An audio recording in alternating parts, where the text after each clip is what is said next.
எங்களுடைய கோரிக்கையை உங்களுடைய வாக்குறுதியாக நீங்கள் சொன்னீங்க. இது உங்கள் கோரிக்கை இல்லை, இது எங்களுடைய கோரிக்கை, நாங்கள் நிறைவேற்றோம்னு சொல்லி தான் ஸ்டாலின் சொன்னார். அப்படிப்பட்ட ஸ்டாலின் இன்னைக்கு எங்கே போனார்? அரசாங்கம் கடன் வாங்கி அவங்க அப்பாவுக்கு பேனா செலவைக்கிறதும், அங்கங்கே பூங்காக்கள் அமைக்கிறதும், அங்கங்கே கட்டிடங்கள் கட்டுறதும், இந்த கட்டிடத்தில் வந்து இவங்க கமிஷனுக்காக திட்டங்கள் போடுறதும். ஒரு கோயில் திருவிழாவில் ஒரு போலீஸ் ஹெட் கான்ஸ்டபிள் அவரை விரட்டி அடித்து துரத்துறான், கத்தி எடுத்துன்னு விரட்டுறான், அவரை வந்து கொலை பண்ண முயற்சி பண்ணுறான். அந்த ஏட்டு ஓடுறதா பார்க்கல. இந்த தேர்தலுக்கு பிறகு ஸ்டாலினை இங்கே இருக்கிற மக்கள் விரட்டுறதா நான் பார்க்குறேன். இன்றைக்கி குற்றவாளிகள்லாம் திமுக கரவேஷ்டி கட்டிக்கிட்டு ஆதிக்கம் செலுத்த சொல்ல அவங்க போலீஸை கையெறு நிலையில் இருக்கிறாங்க. ஒரு டிஜிபியை நியமிக்கிறது துப்பு இல்லை, வக்கு இல்லை. ஒரு முதலமைச்சருக்கு சொர்ணம் இருந்ததுன்னா, ரோஷம் இருந்ததுன்னா, இந்த முதலமைச்சர் இடத்துல அதிகாரம் இருந்ததுன்னா அவர் இன்னொரு ரிசைன் பண்ணியிருக்கணும். தனிப்பட்ட முறையில் உங்களுடைய காழ்ப்புணர்ச்சிக்காக கூண்டாஸை பயன்படுத்துனீங்கன்னா யார் அந்த வழக்கை போடுறாரோ அந்த அதிகாரி மேலே, அந்த காவல் அதிகாரி மேலே நான் நடவடிக்கை எடுப்புன்னு உயர்நீதிமன்றம் சொல்லுது. அப்படிப்பட்ட ஒரு கேவலமான உயர்நீதிமன்ற நீதிபதி உத்தரவு போட்டார்னா கலெக்டர் கட்டுப்படணுமா? கலெக்டரை வச்சு நாங்கள் தடை உத்தரவு போடுவோம்னு சொல்கிற ஒரு கேவலமான முதலமைச்சர் ஸ்டாலினை தவிர யார் இருப்பாங்க? துரோகம் பண்ணுது. நாங்கள் போய் மத்திய அரசை பார், விட்டேனா பார், தொட்டேனா பார்னு அங்கே போய் சரண்டு காலில் விழுந்துடுறது. அவர் மோடி வந்தார்னா வெள்ளக்கொடை தூக்கிட்டு போகிறது. ஒரு முதுகெலும்பு இல்லாத ஒரு கேவலமான ஜந்துக்களை போல வாடுற இந்த கூட்டம் ராஜேந்திர சோழன், ராஜராஜ சோழன் பேரை சொல்லிக்கிட்டு ஏமாற்றிக்கிட்டு குடும்ப அரசில் ஆட்சியை நிறைவேற்றி கொள்ளடிச்சிட்டு இருக்காங்க. ராஜபக்சே வந்து கொள்ளடிச்சிட்டு கடைசியில் வந்து குடும்பத்தோட அந்த நாட்டு மக்கள் விரட்டி அடிச்சதை போல அண்ணன் தம்பி புல்லன்னு ஆட்சி நடத்தின ராஜபக்சேக்கு ஏற்பட்ட நிலை இன்னைக்கு இந்த தேர்தலுக்கு பிறகு ஸ்டாலினுக்கு கண்டிப்பாக ஏற்படும். வாக்கு திருட்டுன்றதை பிரவீன் சக்கரவர்த்தி தானே ராகுல் காந்திக்கு சொன்னார். பிரவீன் சக்கரவர்த்தி சொன்னதை வச்சு தானே இன்னைக்கு திமுக வந்து எஸ்ஐஆரை எதிர்க்கணும்னு சொல்கிறீங்க. அப்போ பிரவீன் சக்கரவர்த்தி அறிவாளி, இப்போ வந்து முட்டாளாயிட்டாரா? காங்கிரஸ் கட்சியினுடைய நாடாளுமன்ற உறுப்பினர் மாணிக்கம் தாக்கூர் மிக தெளிவாக சொல்லியிருக்காரு. உன் கட்சி வேலையை பாரு, உன் கட்சிக்குள்ளே ஒழுங்காக நடந்துக்க. நீ எதுக்கு என் கட்சிக்குள்ளே வந்து இன்னைக்கு இருக்கிற நிலைமையில் திமுக கூட்டணி, இதே கூட்டணி இந்த தேர்தலை நிச்சயமாக சந்திக்காது. இந்த கூட்டணி சிதஞ்சு சுக்குநீராக போய் திமுக தன்னந்தனியாக நிற்கிற நிலைமை வரும். நாளை நமது நேயர்களுக்கு வணக்கம். இன்று நம்மோடு இணைந்திருப்பவர் அதிமுக செய்தி தொடர்பாளர் ஆவடிக்குமார் அவர்கள். வணக்கம் சார். வணக்கம்மா, நல்லா இருக்கீங்களா? நல்லா இருக்கேன் சார். புத்தாண்டு வாழ்த்துக்கள் சார். நன்றி சார். இப்போ வந்து அரசு ஊழியர்கள் வந்து தொடர்ந்து போராடிட்டு வராங்க. குறிப்பாக பார்த்தீங்கன்னா இன்றைக்கும் வந்து தொடர்ந்து 6 நாட்களாக இடைநிலை ஆசிரியர்கள், செவிலியர்கள், 150 நாட்களாக பார்த்தீங்கன்னா தூய்மை பணியாளர்கள் இப்படி போராடிட்டு வரும்போது என்ன நம்மளுக்கு தோணுது? புது வருஷம் பிறந்தாச்சு, அப்பயும் வந்து இந்த போராட்டம் தொடருது. இல்லை, இன்றைக்கு அரசு ஊழியர்கள், ஆசிரியர்கள், செவிலியர்கள், துப்புரவு பணியாளர்கள் எல்லாருமே இன்றைக்கி போராடிட்டு தான் இருக்காங்க. தமிழ்நாடு முழுவதும் இன்றைக்கி ஒரு கொந்தளிப்பான நிலை இருக்குது. அனைத்து இந்திய அண்ணா திராவிட முன்னேற்ற கழகத்தில் புரட்சி தமிழர் எடப்பாடியார் முதலமைச்சராக இருந்தபோது அவங்க ஒரு சின்ன ஒரு ஆர்ப்பாட்டம் நடத்தினாவே அதில் போய் ஸ்டாலின் நின்றுக்கிட்டு அடுத்து நாங்கள் தான் ஆட்சிக்கு வரப்போகிறோம், வந்த உடனே உங்கள் கோரிக்கையெல்லாம் நிறைவேற்றி தந்துடுறோம், நீங்கள் வந்து எங்கள் ஆட்சி வர்றதுக்கு உதவியாக இருங்க, எங்களுக்கு வாக்களியுங்க, வாக்குகளை சேகரித்து கொடுங்கன்னு கேட்டார். அதை அவங்க செஞ்சாங்க. அவர் வந்து உத்தரவாதம் தந்தார். அது மட்டும் இல்லாமல் திமுகவினுடைய தேர்தல் அறிக்கையில் அதை சொல்லியிருந்தாங்க. இவங்க இடைநிலை ஆசிரியர்களுடைய அந்த சம ஊதியம்ன்ற கோரிக்கையாக இருந்தாலும், சிறப்பு ஆசிரியர்களுடைய அவங்க நிரந்தர பணி கேட்டதாக இருந்தாலும், எல்லா செவிலியர்களுக்கு நிரந்தர பணி ஒப்பந்த முறையிலிருந்து அவங்க நிரந்தர பணிக்கு மாற்றதாக இருந்தாலும், அதை போலவே இந்த துப்புரவு பணியாளர்கள் அவர்களுக்கு ஒரு நிரந்தர பணி அமைப்பு ஏற்படுத்துவதாக எல்லாத்தையும் நான் செஞ்சு தரேன்னு சொல்லி இவங்க தேர்தல் வாக்குறுதியாக சொன்னாங்களே. இது எல்லாத்த விட அரசு பணியாளர்கள் அத்தனைக்கும் பழைய ஓய்வூதிய திட்டத்தை நான் மறுபடியும் அமுல்படுத்துவேன்னு சொல்லி முடிஞ்சு போன ஒரு அந்த திட்டத்தை நான் செயல்படுத்தி செய்வேன்னு சொன்னாங்க. இப்படி எல்லா வகையிலும் அந்த மக்களை ஏமாற்றி ஸ்டாலின் முதலமைச்சராகணும், ஆட்சியை அபகரிக்கணுன்ற ஒரே நோக்கத்தோட தன்னால் முடியாது என்று தெரிந்தே பொய்யை சொல்லி ஏமாற்றி அந்த அரசு ஊழியர்களை அவங்களுடைய வாக்கை வாங்கினது மட்டும் இல்லாமல் அவங்க குடும்பத்தினுடைய வாக்கு, அவங்களுடைய ஆதரவான வாக்கு, அவங்க அதை வச்சு திமுக கடந்த தேர்தலில் வெற்றி பெற்றது. அவர் அப்போ அவங்களுக்கு உத்தரவாதம் தர சொல்லிய ஒரு 100 நாளுக்குள்ள எல்லா வாக்குறுதிகளையும் நாங்கள் நிறைவேற்றிடுவோம். அப்படி 100 நாளில் நீங்கள் வாக்குறுதியை நிறைவேற்றலைன்னா என்னை நீங்கள் நேரில் சந்தித்து என் வீட்டில் நீங்கள் கேள்வி கேட்கலாம், நான் பதில் சொல்கிறேன்னு சொன்னார். ஆனால் இந்த 4.25 வருஷமாக எந்த அரசு ஊழியர் சங்கத்தோடையும் ஸ்டாலின் பேச்சுவார்த்தை கூட வரல. அவங்க பல முறை முதலமைச்சரை சந்திக்கணும்னு கேட்குறாங்க. அதுக்கும்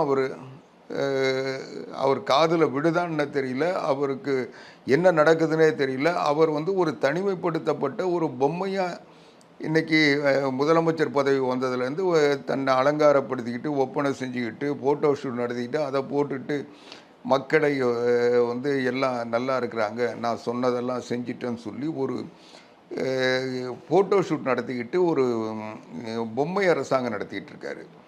இப்போ இந்த மக்கள் தொடர்ந்து ஆர்ப்பாட்டங்கள் அதெல்லாம் செஞ்சு பார்த்தாங்க. அந்த துறையை சார்ந்த அமைச்சர்கள் கூட இவங்களோட பேச்சுவார்த்தை நடத்துறதில்லை.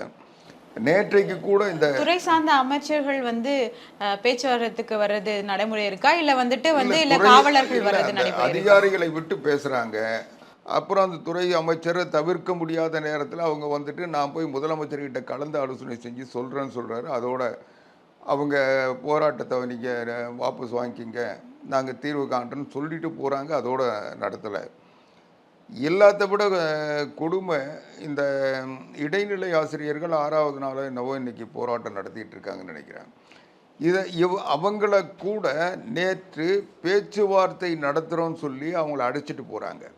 அழைச்சிட்டு போனவங்க அவங்கள கொண்டு போய் ஒரு அது அரசு செயலாளரோ அமைச்சரோ அல்லது அந்த துறைக்கு பொறுப்பேற்க வேண்டியவங்களோ யாரும் பேச்சுவார்த்தைக்கு வரல. இவங்க போய் அவங்க காத்துக்கிட்டு இருக்காங்க. அப்புறம் போலீஸ் கமிஷனரை விட்டு பேச விடுறாங்க. போலீஸ் பேசுது. இவங்களுடைய பிரச்சனைக்கு போலீஸ் எப்படி தீர்வு காணும்? அவங்களுடைய நோக்கம் போலீஸை வச்சு இந்த அரசு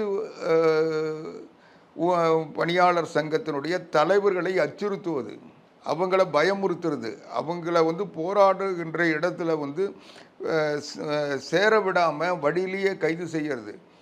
இன்றைக்கி தமிழ்நாட்டிலே இல்லாத ஒரு அதிசயம். இன்னும் கேட்டால் இந்திய அரசியலில் இதுவரைக்கும் நான் கேள்விப்படாத ஒரு சம்பவம் என்னன்னா, இன்றைக்கு இந்த போராடுகின்ற அரசு ஊழியர்கள் எல்லாம் எப்போ போராடுறோம், நாள்தோறும் போராட்ட களத்தில் தான் இருக்கிறாங்க. ஆனால் நாளைக்கு எங்கே போராட்டம்னா அவங்க சொல்கிறதில்ல.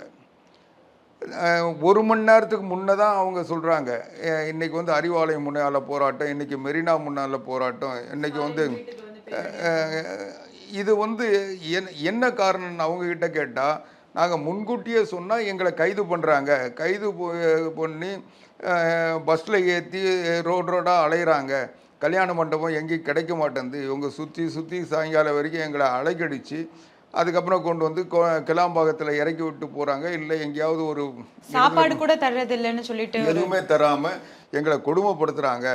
அதனால் நாங்கள் போராடவும் விட மாட்டேன்றாங்க. இப்போ இவங்க முறையாக எங்கள் மேலே எங்களை ஒரு பாதுகாப்பான நிலையில் கூட இவங்க எங்கள் இயற்கை உபாதைகளை கழிப்பதற்கு கூட பெரும்பாலும் அதில் பெண்கள் தான் அதிகம் இருக்கிறாங்க. அந்த பெண்கள் இயற்கை உபாதைகள் கூட கழிக்க முடியாமல் பஸ்ஸில் ஏற்றி தெருவாக அலைஞ்சிக்கிட்டு இருந்தாங்கன்னா இவங்களுடைய ஆட்சியினுடைய லட்சணம். இவங்களை நம்பி போலீஸை நம்பி கல்யாண மண்டபம் கூட யாரும் தரமாட்டுறாங்க. எல்லா கல்யாண மண்டபத்தை போய் கதவை தட்டி இடந்து இருக்கான்னு கேட்டு ஒரு கேவலமான நிலையில் தமிழ்நாடு போலீஸ் இருக்குது.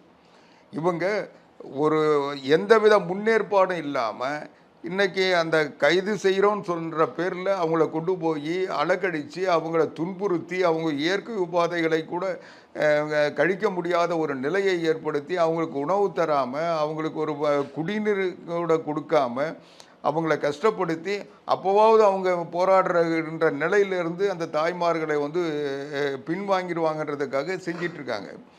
இது எந்த அரசும் இவ்வளோ வக்கரத்தோடு இவ்வளோ கொடும் செயலை செஞ்சதே இல்லை.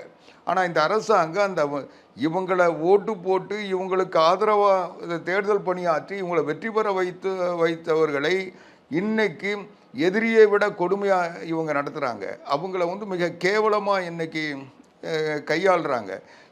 இதுதான் இன்னைக்கு வந்து இந்த காலாண்டு இந்த தேர்வு விடுமுறை கழிஞ்சதுக்கு பிறகு அவங்க தொடர்ந்து போராடுவோம் அப்படின்னு சொல்லி ஒவ்வொருத்தரும் இன்னைக்கு போராட்ட களத்தில் இருக்காங்க. அதுபோல் செவிலியர்கள் வந்து அவங்க நாங்கள் ஆட்சிக்கு வந்த உடனே செவிலியர்கள்லாம் பணி நிரந்தரம் செஞ்சிருவோம்னு சொல்லி ஸ்டாலின் உத்தரவாதம் கொடுத்தாரு. தேர்தல் அறிக்கையிலையும் அவங்க அதை வெளியிட்டாங்க. அதை நம்பி அவங்க வந்து திமுக வெற்றி பெறுவதற்கு ஸ்டாலின் ஆட்சிக்கு வருவதற்கு அவங்க பணியாற்றினாங்க. அதை அவங்க வெளிப்படையாக சொல்கிறாங்க, எங்களால் தான் நீங்கள் ஆட்சிக்கு வந்தீங்க, எங்களுடைய கோரிக்கையை உங்களுடைய வாக்குறுதியாக நீங்கள் சொன்னீங்க, இது உங்கள் கோரிக்கை இல்லை, இது எங்களுடைய கோரிக்கை, நாங்கள் நிறைவேற்றோம்னு சொல்லி தான் ஸ்டாலின் சொன்னார். அப்படிப்பட்ட ஸ்டாலின் இன்றைக்கி எங்கே போனார்? ஸ்டாலினை வர சொல்லுங்கன்னு ஒரு தாய் அந்த போராட்ட களத்துலேருந்து ஒரு அம்மா பஸ்ஸில் ஏற்ற சொல்ல அங்கே பேசின வீடியோ சமூக ஊடகங்களில் வைரலாக போயிட்டுருக்கு. அதாவது அவங்க வேதனை தாங்க முடியாமல் அவங்க வந்து அந்த கொச்சையாக அவங்க வந்து ஒரு கொச்சையாக பேசக்கூடியவங்களோ இல்லை பேசணுன்ற நோக்கம் உடையவங்களோ இல்லை. ஆனால் அவங்க வேதனை, அவங்கள படுத்தின கொடுமை, இந்த போலீஸினுடைய அடக்குமுறை, ஸ்டாலினுடைய பாராமுகம், இதையெல்லாம் பார்த்து அவங்க வந்து கொந்தளித்து பேசுகிற நிலைமையில் இருக்காங்க. இதுதான் வந்து இன்றைக்கி மக்களுடைய மனநிலை. இன்றைக்கி ஸ்டாலினுக்கு யார் ஓட்டு போட்டாங்களோ, ஸ்டாலினை யார் முதலமைச்சராக்கணும்னு விரும்பினாங்களோ, ஸ்டாலினை வந்து இன்னைக்கு ராஜேந்திர சோழன், ராஜராஜ சோழன் அவங்க பையனை கொண்டு வர்றதுக்கு இவங்க விளம்பரப்படுத்திக்கிறதுக்கு யார் காரணமாக இருந்தாங்களோ அவங்க இன்னைக்கு கொந்தளிச்சிருக்கிறாங்க. இந்த கொந்தளிப்பை அடக்கிறதுக்கு கூட இவங்க முயற்சிக்காமல் இவங்க என்னன்னு இவங்க வந்து அவங்கள விரட்டி அடித்து உங்களால் என்ன செய்ய முடியும், நான் முதலமைச்சர் ஆகிட்டேன், என் பையன் துணை முதலமைச்சர் ஆகிட்டான், நீங்கள் எங்கள் ரோட்டில் எந்த நிலையில் இருந்த எங்களுக்கு என்னன்னு சொல்லி ஒரு ஏளனத்தோடு இன்றைக்கி இந்த அரசாங்கம் பார்க்குதுன்னு அவங்க வேதனைப்படுறாங்க. இந்த செவிலியர்கள் ஏற்கனவே கொரோனா காலத்தில் மிக கடுமையான சூழ்நிலையில் மக்கள் வெளியே நடமாட முடியாத ஒரு அவல நிலை இருந்த நேரத்தில் அடுத்து என்ன நடக்கும் தெரியாமல் மக்கள் வந்து உயிருக்கு பயந்து வாழ்ந்துக்கிட்டு இருந்த அந்த காலகட்டத்தில் அவங்க தங்களுடைய உயிரை பணயம் வச்சு அவங்க மருத்துவ பணி ஆற்றினாங்க. அவங்க வந்து மற்றவர்கள்லாம் ஒரு மனிதன் சந்திப்பதற்கு கூட பயந்துக்கிட்டு இருந்த நேரத்தில் அவங்க இந்த பாதிக்கப்பட்ட கொரோனா நோயால் பாதிக்கப்பட்ட அந்த தொற்று நோய் தான் மீது வரும்ன்ற அச்சங்கூட இல்லாமல் அவங்களுக்கு இணக்கமாக இருந்து அவங்களுக்கு ஆறுதலாக இருந்து அவங்களுக்கு மருத்துவ பணி ஆற்றினாங்க.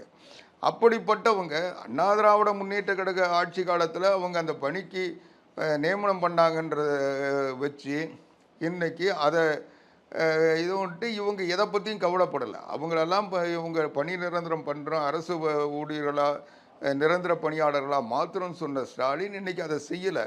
அதனால் அவங்க இன்றைக்கி போராடிட்டு இருக்காங்க. அதனால தான் அனைத்து இந்திய அண்ணா திராவிட முன்னேற்ற கழகத்தின் பொதுச் செயலாளர் முன்னாள் முதலமைச்சர் வருங்கால முதலமைச்சர் புரட்சி தமிழர் எடப்பாடியார் மிக தெளிவாக சொல்லியிருக்காரு. 2026 ஆட்சிக்கு வந்ததுக்கு பிறகு இந்த ஒப்பந்த பணியாளர்களாக கொரோனா காலத்தில் பணியாற்றிய இந்த மருத்துவ பணியாளர்கள், இந்த நர்ஸு, இவங்க அத்தனை பேரையும் அரசு பணியாளர்களாக மாற்றுவோம், நிரந்தர பணியாளர்களாக அண்ணா திராவிட முன்னேற்ற கழக ஆட்சியில் புரட்சி தமிழர் எடப்பாடியார் முதலமைச்சரான ஒன்று அதை செஞ்சு தரோன்னு சொல்லியிருக்காரு. அதனால் ஆனாலும் அவங்க வந்து இதை ஏற்றுக்கிட்டாங்கன்னா கூட அவங்க இந்த ஸ்டாலின் அரசு நம்மளை ஏமாத்துச்சு, அவங்க சொன்னதை ஏன் செய்யலைன்னு அவங்க கேள்வி கேட்டு இன்றைக்கும் களத்தில் போராடிட்டு இருக்காங்க. பொங்கல் இது போனஸ்லாம் அறிவிச்சிருக்காங்க சார், சமாதானப்படுத்துகிறாங்களா அரசு ஊழியர்களை? சிடி பிரிவுகளுக்கு அறிவிச்சிருக்காங்க. இல்லை, இது ஆண்டுதோறும் தர்றது தானம்மா. இவங்க வந்து அகவிலைப்படியை கூட ஒழுங்காக தர முடியாத ஒரு கேவலமான நிலையில் இருக்கிற ஆட்சி ஸ்டாலினுடைய ஆட்சி. இது அகவிலை பொங்கல் நேரத்தில் தர்றது வந்து ஒன்றும் ஆச்சரியம் இல்லை. இவங்க ஒன்றும் இது இல்லை. இவங்க வந்து என்னன்னா இந்த ஆட்சியினுடைய லட்சணம் ஒரு சரியான நிர்வாகம் இல்லாதனால ஒரு பொறுப்பற்ற ஒரு முதலமைச்சரும் பொறுப்பற்ற அமைச்சர்களும் இன்னைக்கு தமிழ்நாட்டில் ஆட்சி பீடத்தில் அமர்ந்து கொண்டு எதேச்சாதிகாரத்தின் உச்சத்தில் இருந்து கொண்டு மக்களை வஞ்சித்து கொண்டு கொடுமைப்படுத்தி கொண்டிருக்கின்ற இந்த கொடுங்கோளர்களிடமிருந்து தமிழக மக்கள் இன்றைக்கு பாதிக்கப்பட்டிருக்கிறார்கள். இன்றைக்கு வரலாற்றில் இதுவரை இல்லாத அளவில் இன்றைக்கு இந்த ஸ்டாலின் ஆட்சியில் மின்கட்டண உயர்வு 67% மின்கட்டண உயர்வு வந்திருக்கு. இன்றைக்கி சாதாரணமாக 500 ரூபா மின்சார கட்டணம் கட்டிகிட்டு இருந்த ஒவ்வொருத்தரும் இன்றைக்கி 2000 ரூபா கட்டுற நிலைமை 1500 ரூபா கூடுதலாக வருது. அதை போல் சொத்து வரி, இன்றைக்கி சொத்து வரி சாதாரணமாக 700 ரூபா கட்டினவங்க இன்றைக்கி 1500 ரூபாய்க்கு மேலே கட்டுறாங்க. 2 மடங்குக்கு மேலே உயர்ந்திருக்கு. இன்றைக்கி குப்பைக்கு வரி போடுறாங்க. இன்றைக்கி ரோட்டில் எங்கேயாவது கிராம பகுதியில் ஒரு இட்லி கடை வச்சுருந்தாங்கன்னா, ஹோட்டல் வச்சுருந்தாங்கன்னா, ஒரு சின்ன பெட்டி கடை வச்சுருந்தாங்கன்னா அதுக்கெல்லாம் லைசன்ஸ் வாங்கணும்னு சொல்லி உத்தரவு போட்ட ஒரு கோமாளித்தனமான ஆட்சி ஸ்டாலின் ஆட்சி. அதுக்கப்புறம் அதில் போய் நிறுத்தி வைக்கிறேன் அது வைக்கிறேன்னு ஏதோ சொல்லிட்டு இது பண்ணியிருக்காங்க. இப்படி எந்தவித பொறுப்புணர்ச்சியும் இல்லாமல் வாக்களித்த மக்களை தண்டிப்பதை, வஞ்சிப்பதை, அவர்களை துன்புறுத்துவதை மட்டுமே லட்சியமாக வைத்துக்கொண்டு இந்த ஆட்சி தொடர்ந்து செயல்பட்டு வருது. இன்றைக்கி பார்த்தீங்கன்னா தமிழ்நாட்டில் பத்திரப்பதிவு கட்டணம் உயர்ந்து போச்சு. எல்லா கட்டணமும் உயர்த்திட்டு இவங்க வந்து இவ்வளோத்தையும் செஞ்சுட்டு இந்தியாவிலேயே அதிகமான கடன் வாங்குகின்ற மாநிலமாக தமிழ்நாட்டை உருவாக்கி வச்சுருக்காங்க. இன்றைக்கி 5 லட்சம் கோடிக்கு மேலே இந்த 4.5 வருஷத்து 4.25 வருஷத்தில் கடன் வாங்கியிருக்காங்க. இன்னும் இவங்க ஆட்சியிலிருந்து போகிறதுக்குள்ளே இன்னும் அனைத்து மாநிலத்தை விட நாங்கள் கம்மியாக தான் வாங்கியிருக்கோம்னு சொல்லிட்டு சிவசங்கர் குறிப்பிட்டிருக்காரு. அது மட்டும் இல்லாமல் எடப்பாடியார் அவர்களை வந்துட்டு அடிப்படை அறிவு இல்லாமல் வந்து பேசியிருக்காங்க அப்படின்னு சொல்லி விமர்சனமும் வச்சுருக்காங்க. இல்லை, அறிவை பற்றி இந்த மண்டூகங்கள் பேசுகிறதுல எந்த பொருளும் இல்லை. இன்றைக்கி திட்ட கமிஷனுடைய துணைத் தலைவராக அந்த இருக்கிற அந்த ஒரு நிரஞ்சனா அவர் பேசுகிறாரு, அரசாங்கம் கடன் வாங்கினா அதை பற்றி நீங்கள் ஏன் கவலைப்படுறீங்கன்னு கேள்வி கேட்குறவங்கள பார்த்து கொந்தளிக்கிறாரு. கேள்வி கேட்குறவங்க இந்த அரசாங்கம் இவ்வளோ கடன் வாங்குச்சுன்னா அரசாங்கம் கடன் வாங்கி அவங்க அப்பாவுக்கு பேனா செலவிக்கிறதும், அங்கங்கே பூங்காக்கள் அமைக்கிறதும், அங்கங்கே கட்டிடங்கள் கட்டுறதும், இந்த கட்டிடத்தில் வந்து இவங்க கமிஷனுக்காக திட்டங்கள் போடுறதும் எதையுமே செய்யாமல் ஒரு புரட்சி தமிழர் எடப்பாடியார் ஆட்சி காலத்தில் ஒரே வருஷத்தில் 11 மருத்துவக் கல்லூரி கொண்டு வந்தோம். இன்றைக்கி இவங்க என்ன கொண்டு வந்தாங்க? ஒரு மருத்துவக் கல்லூரி கொண்டு வர முடிஞ்சுதா? இன்றைக்கி தமிழ்நாட்டை வந்து போதை மாநிலமாக மாற்றி வச்சுருக்காங்க. இன்றைக்கி திருத்தணி ரயில்வே ஸ்டேஷனில் ஒரு இளைஞரை 17 வயசு பசங்க 4 பேர் சேர்ந்து கொடுமையாக ஒரு மிருகத்தை விட கேவலமாக ஒரு மனிதாபிமானமே இல்லாமல், கொஞ்சம் கூட மனித தன்மையே இல்லாமல் மிருகங்களாக மாறி மிருகங்களை விட கேவலமாக நடத்தி அதை வர இது ஃபோட்டோ ஷூட் எடுத்து அதை வந்து போட்டு மீம்ஸ் வாங்கிட்டு இருக்காங்க. இது எல்லாம் எந்த ஆட்சி நடந்தது கேட்டால் வந்து மா சுப்பிரமணியம் சொல்கிறாரு, தமிழ்நாட்டில் வந்து போதை புழக்கமே இல்லை, ஸ்டாலின் ஆட்சிக்கு வந்த பிறகு எல்லாத்தையும் ஒழிச்சிட்டோம், பான்பராக் இல்லை, குட்கா இல்லைன்றாரு.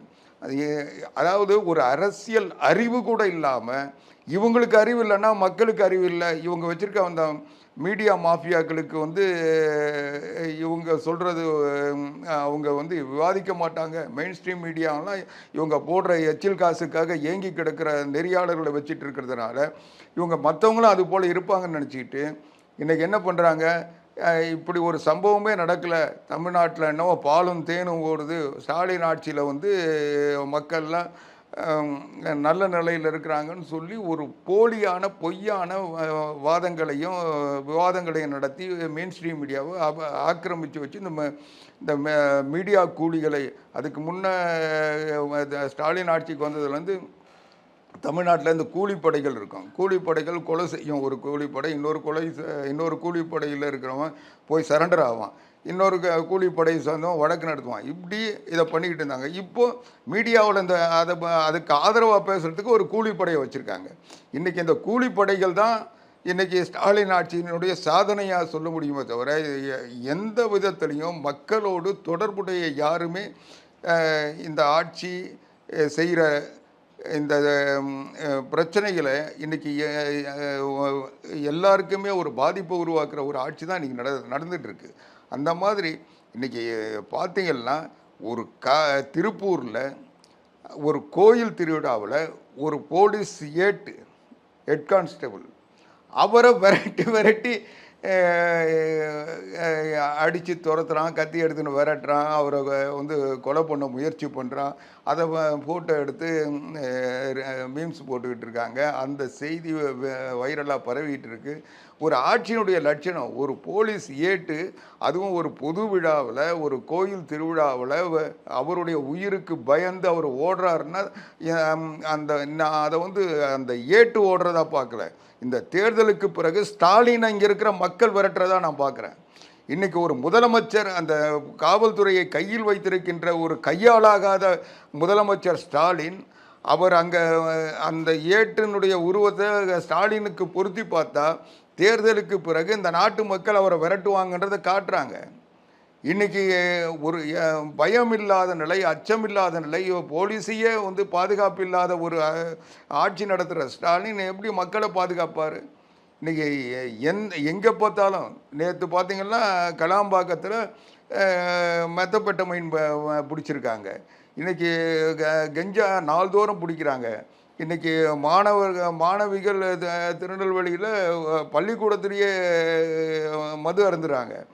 இப்படி தமிழ்நாடு முழுவதும் பெண்களுக்கு பாதுகாப்பு இல்லை, போலீஸுக்கு பாதுகாப்பு இல்லை, போலீஸ் ஸ்டேஷனுக்கு பாதுகாப்பு இல்லை, நீதிபதிகளுக்கு பாதுகாப்பு இல்லை.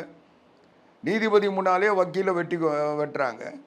இந்த ஆட்சியை பார்த்துக்கிட்டு தானே இருக்குது. எந்த போலீஸு இன்றைக்கி தைரியமாக வந்து நடவடிக்கை எடுக்க முன் வராங்க?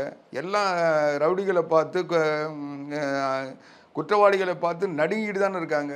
இன்றைக்கி குற்றவாளிகள்லாம் திமுக கரவேஷ்டி கட்டிக்கிட்டு ஆதிக்கம் செலுத்த சொல்ல அவங்க போலீஸை கையெறு நிலையில் இருக்கிறாங்க. ஒரு டிஜிபியை நியமிக்கிறதுக்கு துப்பு இல்லை, வக்கு இல்லை. உச்சநீதிமன்ற காரி துப்பி கூட அதை பொருட்படுத்தாத ஒரு அரசாங்கம். இன்றைக்கி ஸ்டாலின் வந்து வந்ததுக்கு பிறகு தமிழ்நாடு இன்றைக்கி இந்திய அளவில் அசிங்கப்பட்டு அவமானப்பட்டு நிற்கிது. ஒவ்வொரு வழக்கிலையும் சவுக்கு சங்கரை கைது பண்ணாங்க, அதில் காரி துப்பி வெளியே அவர் வந்துட்டார்ல. ஒரு உண்மையான முதலமைச்சர் இருந்தால் ஒரு சாதாரண ஒரு ஊடகவியலாளர், ஒரு யூடியூபர், அவங்க மொழியில் சொல்லணும்னா ஒரு யூடியூபரை கட்டுப்படுத்துறதுக்கு முடியலை.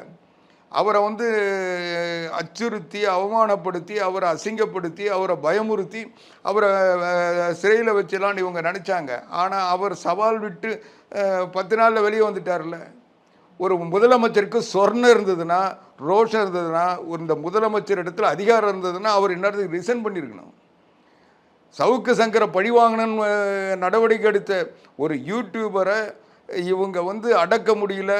அவருக்கு பயந்துக்கிட்டு இவங்க அவரை சிறையில் வச்சுட்டு தேர்தல் நடத்தணும்னு நினச்சாங்க. இன்றைக்கி அவர் வெளியே வந்துட்டார். அவர் மட்டும் இல்லை, நேற்றைக்கு வராகி இவங்க போட்ட பொய் வழக்கில் இருந்து இன்றைக்கி நீதிமன்றம், உயர்நீதிமன்றம் அவரை விடுவிச்சிருக்கு. ஏற்கனவே ஃபெலிக்ஸ் ஜெரால்டு வெளியே வந்திருக்காரு. ஏற்கனவே இவங்க மாரிதாஸ் மேலே போட்டு அந்த மாதிரி ஆச்சு. ஏற்கனவே கிஷோர் சாமி மேலே போட்டாங்க. இப்படி சாட்டை துரைமுருகன் மேலே போட்டாங்க. இப்படி எல்லா ஊடகவியலாளர்கள் மட்டும் இல்லை, ஊடகவியலாளர்லாம் இவங்க பக்கத்தில் வந்துட்டாங்க. இந்த மெயின் ஸ்ட்ரீம் மீடியா, அச்சு ஊடகத்தில் இருக்கிற எல்லாம் வந்து ஜூனியர் உடன் மேலே இந்த G2 செய்தி போட்டவுடனே, வழக்கு போட்டவுடனே எல்லாம் அவங்கெல்லாம் சரண்டர் ஆகிட்டாங்க. ஆனால் அந்த யூடியூபர்கள் வந்து சரண்டர் ஆகலைன்றதுக்காக இப்போ இவங்களெல்லாம் போட்டு இவங்களெல்லாம் அச்சுறுத்தி இதெல்லாம் பண்ணலான்னு பார்த்தாங்க. ஆனால் நீதிமன்றங்கள் இன்றைக்கி என்ன சொல்லிடுச்சு? அவங்களுடைய கருத்து சுதந்திரம், அவங்களுக்கு அந்த உரிமை இருக்குது, அவங்க அதை விவாதிக்கிறாங்க. அதில் உங்களுக்கு ஏதாவது மானம் போச்சு, உங்கள் கௌரவம் போச்சு, உங்களுடைய மரியாதை போச்சுன்னா, உனக்கு அப்படி ஒன்று இருந்து அது போயிடுச்சுன்னா நீ போய் மான நஷ்ட வழக்கு போடுன்னு சொல்லிட்டாங்க. அதனால் ஸ்டாலினுக்கு மானன்னு ஒன்று இருந்ததுன்னா போய் மான நஷ்ட வழக்கு போடணும். அவர் எப்படி கைது செய்யலான்னு இன்றைக்கி உயர்நீதிமன்றம் கேட்குது. ஆக இன்னைக்கு ஒரு மதிகெட்ட மானமிழந்த ஒரு அமைச்சரவை இன்னைக்கு தமிழ்நாட்டில் இருந்துகிட்டு இருக்கு. இன்னைக்கு ஒவ்வொரு மந்திரியும் எப்போ ஜெயிலுக்கு போவாருன்னு மக்கள் எதிர்பார்த்துட்டு இருக்காங்க. இன்னைக்கு நேரு மேலே கொடுத்த புகார், இடி கொடுத்த புகார் என்னாச்சுன்னு கேட்டு உயர்நீதிமன்றம் கேட்குது. இதிலெல்லாம் போய் யூடியூபரை பிடிக்கிறதுக்கு இவ்வளோ வேகமாக போலீஸ் படையெல்லாம் திரட்டிட்டு போகிறீங்களே, அவர் வீட்டை உடைச்சி அவருடைய பூட்டை உடைச்சி அதுக்கு தீயணைப்பு துறையை வச்சு இவ்வளோ தூரம் செய்கிறீங்களே. நீங்கள் இடி 888 கோடி ரூபாய் கொள்ளையடிச்சிருக்காருன்னு சொல்லி வழக்கு வருது. அதுக்கு பிறகு 1200 கோடி கொள்ளையடிச்சாருன்னு சொல்லி வழக்கு தராங்க. புகாரை ஆதாரத்தோடு தராங்க, அதுக்கு ஆவணங்களை தராங்க, 200 பக்கம் 300 பக்கம் ஆதாரங்களை தராங்க. அவங்க மேலே ஏன் ஒரு எஃப்ஐஆர் போடுறதுக்கு கூட உங்களுக்கு முடியலை? அதுக்கு நேரம் இல்லை, இதுக்கெல்லாம் நேரம் இருக்கான்னு அவங்க காரி துப்புறாங்க. இன்றைக்கி குண்டாஸை வழக்கை தனிப்பட்ட முறையில் உங்களுடைய காழ்ப்புணர்ச்சிக்காக குண்டாஸை பயன்படுத்துனீங்கன்னா யார் அந்த வழக்கை போடுறாரோ அந்த அதிகாரி மேலே, அந்த காவல் அதிகாரி மேலே நான் நடவடிக்கை எடுப்பேன்னு உயர்நீதிமன்றம் சொல்லுது. அப்படிப்பட்ட ஒரு கேவலமான இன்றைக்கி இந்தியாவில் எந்த மாநிலத்தில் இல்லாத இது போல் இந்த கையாளாகாத அரசு இருக்கிறதுனால எல்லா வழக்கும் இன்றைக்கி தமிழ்நாடு போலீஸ் விசாரிக்கக்கூடாது, சிபிஐ விசாரணை கேட்டு இன்றைக்கி எல்லா வழக்கும் சிபிஐக்கு மாற்றிட்டு இருக்காங்க.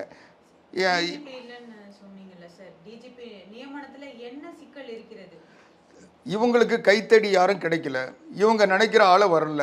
இன்றைக்கி அவங்க யாரை டிஜிபியாக போடணும்னு நினச்சாங்களோ அவர் அங்கே போட முடியல. அதனால் இவங்க அனுப்பின லிஸ்ட்டில் அவங்க 3 பேர் அனுப்புகிறாங்க. அந்த 3 பேரும் இவங்களுக்கு அவங்க நியாயமாக நடந்துப்பாங்க, நம்மள இந்த ஆட்சிக்கு உறுதுணையாக இருக்க மாட்டாங்க. இவங்க திருட்டு ஓடு போடுற இந்த திருட்டு கும்பலுக்கு, திருட்டு ஓட்டு போட்டு ஜெயிச்ச இந்த திருட்டு கும்பல் மறுபடியும் ஆட்சிக்கு வரணும்னா காவல்துறை நாம் சொல்கிறத கேட்குற நிலையில் இருக்கணும். அதனால் அப்படி இருக்க மாட்டாங்கன்றதுக்காக தேர்தல் நேரன்றதுனால டிஜிபி அவங்க யாராவது கைத்தடி கிடைக்கணுன்றதுக்காக காத்துக்கிட்டு இருக்காங்க.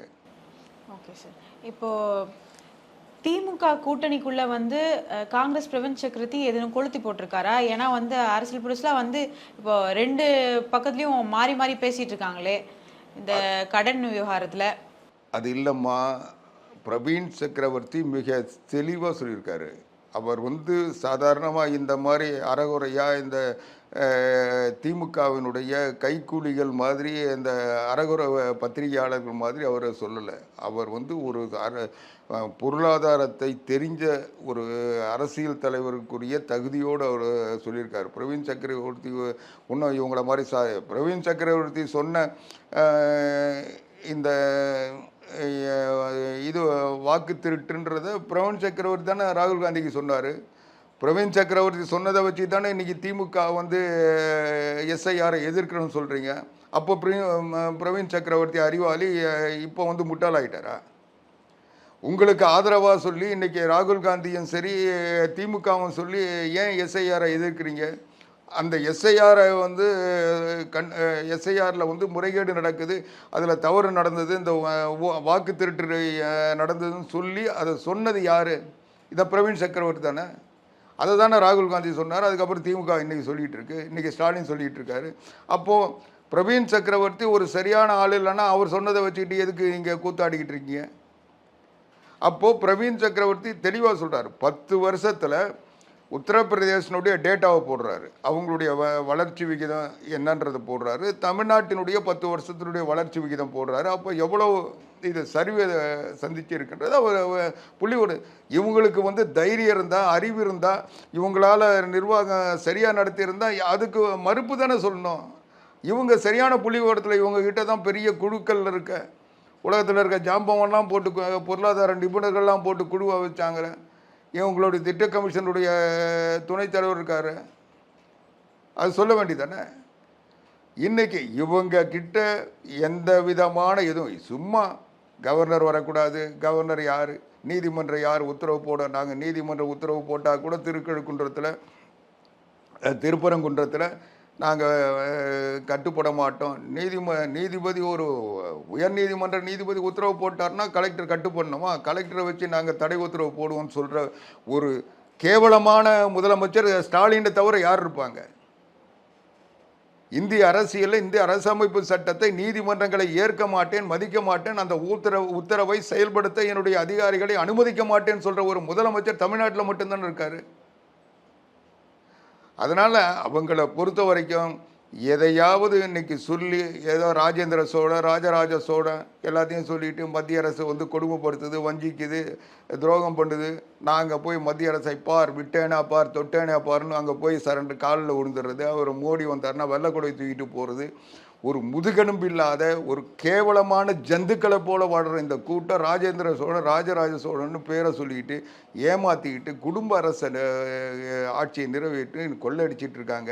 இந்த கொள்ளடித்த பணத்தை ஏற்கனவே பிடிஆர் பழனிவேல் தியாகராஜன் சொன்னது போல கொள்ளடித்த பணத்தை எங்கே கொண்டு போய் பதுக்கிறது உலகத்தில்னு சொல்லி 2 வருஷத்தில் 30,000 கோடி கொள்ளடிச்சு வச்சுட்டு உலகம் முழுவதும் சுற்றிட்டு இருக்க இந்த உதயநிதி ஸ்டாலினும் சபரீசனும் இன்றைக்கி வந்து 5 வருஷத்தில் அடித்த கொள்ளையெல்லாம் கொண்டு போய் வெளிநாடுகளில் பதுக்கிட்டு இவங்க ராஜபக்ஷே வந்து கொள்ளை அடிச்சுட்டு கடைசியில் வந்து குடும்பத்தோட அந்த நாட்டு மக்கள் விரட்டி அடித்ததை போல் அண்ணன் தம்பி புல்லன்னு ஆட்சி நடத்தின ராஜபக்சேக்கு ஏற்பட்ட நிலை இன்னைக்கு இந்த தேர்தலுக்கு பிறகு ஸ்டாலினுக்கு கண்டிப்பாக ஏற்படும். இன்னைக்கு இந்த கொள்ளை கூட்டத்தை மக்கள் விரட்டி அடிப்பதை மட்டும் நோக்கமாக வச்சிட்டு இருக்காங்க. எந்த நேரத்தில் தேர்தல் வந்தாலும் ஸ்டாலின் ஆட்சி வீழ்த்தப்படுவது மட்டும் இல்லை, இந்த குடும்பத்தோட சிறைக்கு போவது உறுதி. அது கண்டிப்பாக நடக்கும். சரி, இப்போ கடைசி ஒரு கேள்வி. இப்போ இந்த ராகுல் காந்தி வந்து ராகுல் காந்தி கிட்ட இப்படி சொன்னாங்க, அப்போ ஏற்றுக்கிட்டாங்க, இப்போ இல்லைன்னு சொன்னீங்க.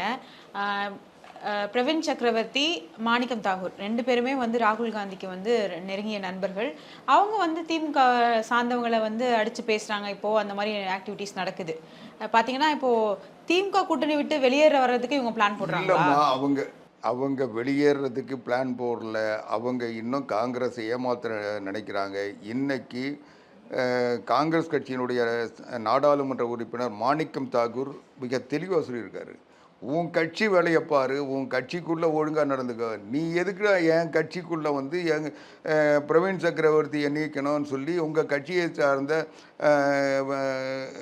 விடுதலை சிறுத்தைகள், கம்யூனிஸ்ட் கட்சிகள் இவங்கெல்லாம் வந்து எங்கள் கட்சிக்கிட்ட வந்து புகார் மனு கொடுக்குறீங்க, உங்களுக்கு வெக்கமாக இல்லையா? உன் கட்சியை காப்பாற்ற துப்பு இல்லை, திமுகவுக்கு இது ஒரு பொழப்பான்னு கேட்டிருக்காரு. சொர்ணம் இருந்ததுன்னா நீங்கள் வந்து செய்கிறது, இவங்க திமுக புகார் தந்து ராகுல் காந்தி நடவடிக்கை எடுக்கலை, காங்கிரஸில் நடவடிக்கை எடுக்கலை. அதுக்கு பிறகு தோழமை கட்சின்ற பேரில் இவங்களெல்லாம் விட்டு புகார் கொடுத்தாங்க, அவங்க எடுக்கலை. காங்கிரஸ் கட்சியிலிருந்தும் போய் புகார் கொடுத்தாங்க, எடுக்கலை.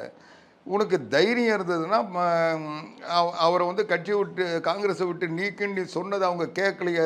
அதுக்கப்புறம் ஒரு அசிங்கம், இவங்க கூட்டணி ஒற்றுமையாக இருக்குது, நாங்கள் வந்து இணக்கமாக இருக்கேன்னா ஏன் அவரை செஞ்சது தவறுன்னு அவர் உணர வைக்கலை? நீங்கள் அவர் சொன்னதுக்கு பதில் சொல்கிறதுக்கு வக்கில்லாத இந்த ஸ்டாலினும் அவருடைய மகன் உதயநிதியும் இவங்க வந்து பொதுவில் வந்து அவர் சொன்னவங்களை வந்து கட்சி விட்டு நீக்கணும், கூட்டணிக்கு அவங்க இணக்கமாக இல்லைன்னு சொல்கிறாரு. இன்றைக்கி காங்கிரஸ் பொறுத்த வரைக்கும் எனக்கு தெரிஞ்ச தகவல் அவங்க தெளிவாக இருக்கிறாங்க. திமுக வலிமையாக இருக்குது, திமுக போட்டியிடுற இடத்துல எல்லாரும் ஜெயிச்சிருவோம், அதனால் இந்த கூட்டணியில் வந்து யார் போட்டியிட்டாலும் அத்தனை சீட்டை வந்து உறுதி, அதனால் நீங்கள் கொடுக்குற சீட்டை வாங்கிங்கன்னு அவங்க சொல்கிறாங்க. திமுக சொல்லுது.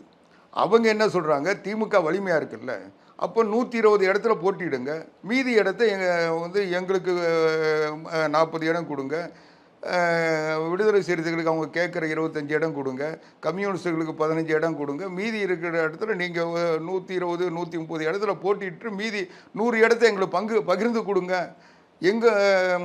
நாங்களும் எங்கள் கட்சியும் வளர்க்கணும்ல. நீங்கள் வந்து நிற்கிற அத்தனை கேண்டிடேட் அவங்க என்ன சொல்கிறாங்க, உங்களுக்கு 2 இடம் கொடுத்தாலும் நீங்கள் ஜெயிச்சிருவோன்னு சொல்கிறாங்க.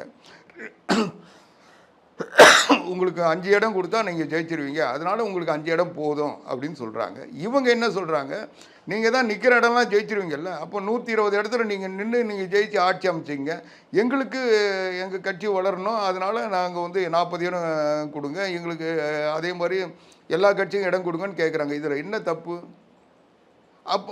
அப்போ நீங்கள் வந்து அப்போது நாங்கள் 170 இடத்துல போட்டியிடுவோம்னு நீங்கள் சொல்கிறீங்கன்னா அப்போ நீங்கள் போட்டியிடுற இடத்துலலாம் ஜெயிக்க மாட்டீங்கன்னு உங்களுக்கு தெரியுதுல்ல. அப்போ நாங்கள் மட்டும் எப்படி போட்டியிடுற இடத்துலலாம் ஜெயிச்சிடும்?